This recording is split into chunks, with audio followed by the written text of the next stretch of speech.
Hey guys, Xaryu here, and yesterday I was doing some 5v5 1v1s versus my Twitch subscribers on my stream. It was so much fun, and I just had to show you guys one of these games. So we basically go into a 5v5 here, as you see in the game, and we do, one person goes in versus another person. Whoever wins the duel, the next person will come out against the losing team, etc., back and forth until there's nobody left. We slash roll for the ordering of the people that come in, so it's just like trial by combat essentially. And right away we have I rolled the highest. I rolled like I think a 98, so I was the first one to go, and I'm fighting with a bunch of my subscribers versus a bunch of my subscribers. Might have had a couple of viewers in here as well, but first things first, we are up against another sub rogue, and I haven't done too much dueling in Roastmaster X. I've played quite a bit of Arena, but I haven't done too much dueling, so I was like a little scared just to fight anyone of my subscribers because I didn't want to embarrass myself. But anyway, we get a full blind onto the rogue right away, which already isn't good. I probably should have just marked for the kidneyed and then saved the blind if he decided to trinket, but I don't think blinding right away is good. But I guess it's better than him getting the kidney onto me, so it's not the best thing, but not the worst thing either.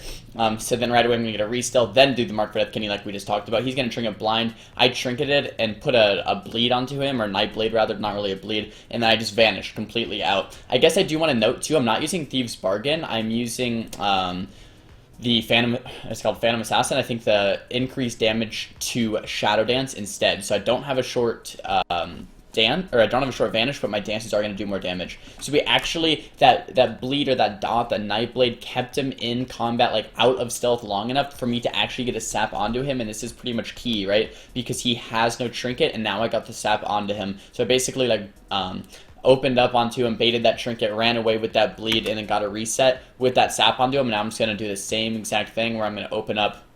I don't have Mark for Death Kidney, but I'm going to be able to do an opener with triple cheap shot. Don't have Cold Blood. I do have Gormaz, though, so this guy should get pretty low here, about 38% life. He's going to do a go onto me now, so I'm just kind of like running away, smoke bomb, stepping to him. I'm just trying to run and reset until my stun DRs are back up, right? 8 more seconds until the stun DR. He's actually running, so maybe a little mistake that he's running right now when it's kind of like his turn. He didn't have stun DRs, right? So he could have gone. I had to wait for the stun DRs to come back up. I'm kind of babysitting this eye now, so he still has no trinket for another 60 seconds, and I have a trinket in 60 seconds as well. I don't have a vanish for 25 though, but what you can do is get the eye and vanish, and then you can see them with the eye. So that's what I'm going to kind of do here, is just wait out the 20 seconds, get the eye, vanish, and then find him, hopefully sap him, and then from there do a big opener with Cold Blood, with Gormaz, and hopefully take out the rogue. So let's fast forward just a couple seconds, because I now have my vanish back in like 3, 2, 1, so I should probably pick up the eye if I remember this correctly. I pick up the eye and vanish, target the other rogue. He's across the map. He's actually getting the eye, doing a very similar strategy. He gets the eye and vanishes as well. I step and sap him right away, and he doesn't have a trinket available for 18 seconds, and I have Cold Blood and Gormaz. This is pretty much my ideal setup, so I'm going to mark for death, kidney him, doing that opener that I talked about in my rogue guide, getting the dance, symbols, Cold Blood, Gormaz, pretty much everything onto this rogue right here. Cheat Death does proc though. Now I'm kind of kiting out the rogue, waiting for him to stun me, but he doesn't actually get to me. He DFAs, gets to me, and then dies. So now I'm up against the next person on the enemy team, which I'm not sure who it is yet. There it is. It's the Windwalker. So Windwalker comes forward now. And I think I can beat a Windwalker in a duel if I play it right, but I do have to wait for cooldowns, right? I have Cold Blood, Gormaz, and Vanish all coming up in about 20-30 seconds. So I think I'm going to wait for that, and then we're going to open up onto the monk with all of our cooldowns. Kind of the game plan here is open up onto the monk, get him nice and low, blind him when he uses Karma, and then kind of go from there. Or at least that's what I want to aim to do. It always changes depending on the situation. So here we're going to push in now that I have Cold Blood and Gormaz in a couple seconds. I don't want to sap the monk. I want to keep sap off of DR so that I can blind him into saps and then reopen if it comes to that. So Right away, I think I'm going to open up the Mark for Death Kidney once again. Mark for Death Kidney, Dance, Cold Blood, Symbols. I have Gormaz available as well. Just a huge burst here onto Swoof. Don't have that second Dance available though, so I can't put him into a restun. I do get him nice and low. I Belf Silence him, so we can't actually use any of his defenses. I'm pretty much chasing him down at this point, making him have to blow his Karma or some type of defensive. When he uses Karma, or when he uses too many defensive, when he uses a Trinket, then I can blind him, triple sap, and then reopen. Or at least that's the plan. I do get Leg Swept, I Trinket, and I immediately just kill the monk. So there it is. I had Touch of Death on me. I was really scared at that moment, but I guess he just didn't Karma, and he does go down. So I was pretty happy with that outcome. I'm like, nice. The monk is one of the scariest players on this team, but now the Feral comes in right away, and there's still a Demon Hunter, and there's still a Hunter on the enemy team. So I was like, okay, what can we do to take out this Feral Druid? He opens up on me, and I just blind him right away. I have no Trinket. I have no Vanish. I have no Dance, Cold Blood, Gormaz. I'm pretty much low on cooldowns right here. So I full blind the Feral, full sap the Feral, and he actually trinkets the sap. So I sap his Trinket, and at this point I'm like, oh, noobkins, that was a noob move. Trinketing sap, not the greatest thing you can do. So what I'm going to try to do is just wait 18 more seconds for my Cold Blood, my Dance, my Gormaz, and probably do a similar thing that I did with the Rogue, is get the eye, maybe vanish with the eye if I wait that long, or just get the eye, find the Feral Druid, kidney the Feral Druid, and then try to just 100-0 him, because I'll have all my cooldowns up in about 5 more seconds. And this is why I think Rogue is so fun, guys. You have these cooldowns on a 1 minute cooldown. You have these huge burst cooldowns on a 1 minute cooldown. So that means every 1 minute you can just go insane. And it just reminds me of the olden days when I used to play my mage. It's exactly what I used to do in my mage. It's just burst super, super hard every minute.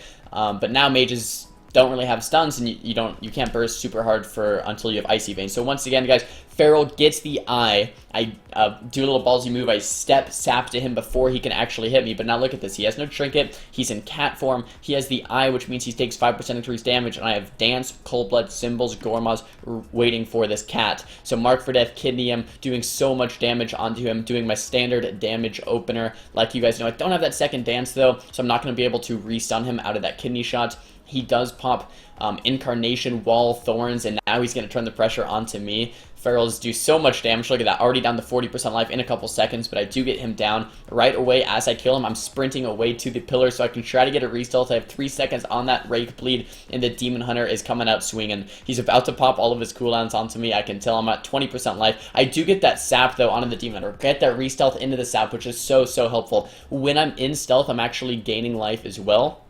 because of I use that potion there, Crimson Vial, but I also have that talent that heals me when I'm in stealth or when I'm dancing. So definitely thumbs up. He uses his eye, and I'm kind of just line siding the best I can. He does get that Imprison onto me, but I get that full Mark for Death kidney onto him. I Trinket. I have Evasion and I have Cloak. I do Vanish, so just Trinket, Vanish, and step to him to kind of use that sprint, get behind the pillar, and reset. So now the Demon Hunter has no Trinket. What I'm gonna, like, if I pause the game here, what I would want to do is open on him with every cooldown, Mark for Death, kidney, etc., blind him when he's low, triple sap, and then reopen up onto him. This is actually a huge mistake. So Demon Hunter goes over the eye, and I actually want to see what happens. So he is right on top of the eye, so I thought, but he doesn't actually get the eye. I get the eye instead. So, like, that was a huge mistake by me. I should have let him get the eye and then open on him with the eye, but instead, I pull a Roastmaster X noob move there, and I get the eye myself. But we're going to do a triple cheap shot opener, and then I think we're going to just blind, like, I would just, yeah, blind him low, try to go for a re-stealth, sap off that stun DR, so when there's no more stun DR, then reopen up with a Mark for Death kidney. So we re-stealth, we get that sap. I did pop Shadow Blades there and Cold Blood and Gormaz, but he's already 30% life with no Trinket, with no wall. So the stun DR is off now. Mark for Death kidney, pop my Dance. He's getting very low now. I don't think he's going to be able to survive this kidney shot, and boom, down goes the Demon Hunter. Once again, same strategy, running away and trying to go for another re-stealth. The Hunter does come out. This is the last player in this 5v5 1v1. Roastmaster X is about to take them all out. He does use Roar of Sacrifice. I am just running. I do cloak his traps there, so that's pretty nice. I think I cloaked the Freezing Trap and the Explosive Trap. Kidney on to the Hunter. He does use his Trinket. Cheap shot the Trinket. Now I'm just trying to get a re-stealth. If I can just get a clean re-stealth against this guy, he has no Trinket available. I can just wait out my cooldowns like I've been doing this entire match. I do get a re-stealth there, which is beautiful. Get that re-stealth, have Vanish available, have Dance, Cold Blood, Gormaz, everything available here in about 20-30 seconds. So I can do a same type of strategy where I get the eye. However, I kind of do have to wait for my my cloak as well, because if I open up onto the survival hunter in his flare with all the traps, he's just gonna 100 to O me if I don't immune his traps with my Cloak of Shadows. So I have to open up with the cloak, and I learned that the hard way yesterday. I was fighting Dempy, I think, in a 1v1, opened up against him without cloak, and I just died 100 to O. So I really do have to wait for that Cloak of Shadows. So as we wait for it, I will fast forward a little bit. Cloak of Shadows available here in about 15 seconds now, 10 more seconds. Okay, so the hunter actually, I'll rewind. The hunter gets the eye, and I step sap him as he gets the eye, and from here, I know he doesn't have any traps down because I just sapped him, right? So here I can do an opener with the Mark for Death Kidney, popping every cooldown, just like I was explaining to you guys before. The double cheap shot coming off of that kidney. I do get trapped, and I do trinket that immediately, trying to get more damage off onto the hunter. He can do quite a bit of damage here. This is his cooldowns. This is his time to shine. I'm in Tracker's Net, so I can't actually, when you're in Tracker's Net, all of your abilities miss. It gives you an 80% chance to miss, and I didn't know that. Well, I kind of knew that, but right here I blinded with like 0.1 second left of Tracker's Net left, so the blind actually missed. My idea was to blind him, get a re-stealth or a vanish, sap him 3 times, then open on him with no stun to air, and he has 30 seconds left for his trinket, so it'd be like kill him right before his trinket comes back up. But the blind actually misses, so it threw a wrench in my plan, unfortunately. But we do have that dance available, getting that triple cheap shot off onto the hunter. He does put me into another Tracker's Net, into the full trap, so now he's going to try to go for a reset here. If he goes for a reset, though, I'm not too worried because the stun DR is coming back up in 8 seconds, so I almost want him to go for a reset. I do get slowed there, vanish, re-stealth away. He does pop that flare, and I'm just going to sap him. He has trinket available in a couple more seconds. I have Dan's Cold Blood Gormaz coming up very soon, so I'm not too worried, but I don't have that Cloak of Shadows, so we're going to have to see how it goes. Dempy makes a crucial mistake here. He trinkets right before the stun hits him, so I'm going to have triple stuns onto him. I don't think he's going to be able to survive. I have that Cold Blood if I need it as well, and the hunter goes down. I was so happy in this moment. These are some of the first duels I've done on Roastmaster, being able to, play against all the subscribers and actually take out a 5v5 1v1 by myself on my rogue was just an incredible time last night. This reminds me of the MOP Mr. Pandaria days. We used to do this all the time, but now that mages can't duel, I haven't been doing as many of them, because mages, like, I would lose in a 1v1 to any class almost every time, because mages just, since you don't have the deep freeze like I was talking about and your cooldowns are so long, you can't really duel. But sub rogues, guys, are pretty amazing duelers this expansion, so definitely been having a lot of fun with these. Gonna do some more on the stream in the future, so any subs that want to come and join me with them, we had an awesome time. Join me in the future when we do these sub war games. But guys, if you liked the video, make sure to thumbs it up for that epic 5v5 1v1. Thumbs the video down if you didn't like it. Talk to me in the comments for what you guys want to see next time, and don't forget to subscribe. I'll see you guys next time. Peace!